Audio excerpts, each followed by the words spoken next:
Suatu ketika, seorang kakek bijaksana mendatangi cucunya yang belakangan ini selalu tampak murung. "Kenapa kau selalu murung, Nak? Bukankah banyak hal yang indah di dunia ini? Kemana perginya wajah ceriamu itu?" tanya si kakek. "Kakek, belakangan ini hidup saya penuh masalah. Sulit bagi saya untuk tersenyum. Masalah datang seperti tidak ada habis-habisnya," jawab pemuda itu dengan lesu.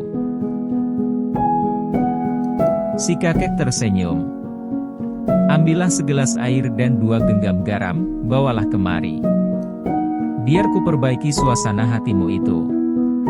Si pemuda pun beranjak pelan tanpa semangat. Ia laksanakan permintaan kakeknya itu, lalu kembali lagi membawa gelas dan garam sebagaimana yang diminta. "Coba ambil segenggam garam, dan masukkan ke gelas itu," kata si kakek.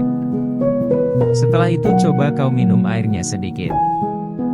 Pemuda itu pun melakukannya. Wajahnya kini meringis karena meminum air asin. "Bagaimana rasanya?" tanya si kakek. "Asin, dan perutku jadi mual," jawab pemuda itu dengan wajah yang masih meringis. Si kakek tertawa terkekeh-kekeh melihat wajah cucunya yang meringis keasinan. "Sekarang kau ikut aku." Si kakek membawa cucunya ke danau di dekat tempat mereka. "Ambil garam yang tersisa, dan tebarkan ke danau." Pemuda itu menebarkan segenggam garam yang tersisa ke danau, tanpa bicara. Rasa asin di mulutnya belum hilang. Ia ingin meludahkan rasa asin dari mulutnya, tapi tak dilakukannya. Rasanya tak sopan meludah di hadapan kakek, begitu pikirnya. "Sekarang, coba kau minum air danau itu," kata si kakek. Pemuda itu pun menangkupkan kedua tangannya, mengambil air danau, lalu meneguknya. Ketika air danau yang dingin dan segar mengalir di tenggorokannya, si kakek bertanya kepadanya, "Bagaimana rasanya?" "Segar, segar sekali," kata pemuda itu sambil mengelap bibirnya dengan punggung tangannya.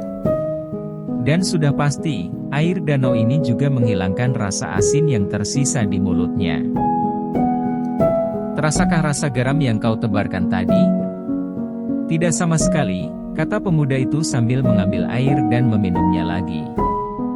Si kakek hanya tersenyum memperhatikannya, membiarkan cucunya itu meminum air danau sampai puas. "Nak," kata si kakek setelah cucunya selesai minum. "Segala masalah dalam hidup itu seperti segenggam garam. Tidak kurang, tidak lebih. Begitulah hidup, kau masih muda dan perlu banyak makan garam kehidupan." Semua orang mengalami masalah dalam hidupnya, dan merasakan asinnya penderitaan karena masalah tersebut. Namun yang membedakan adalah sangat bergantung dari besarnya hati yang menampungnya. Jadi, supaya kamu tidak merasa menderita, berhentilah jadi gelas, dan jadikan hatimu sebesar danau.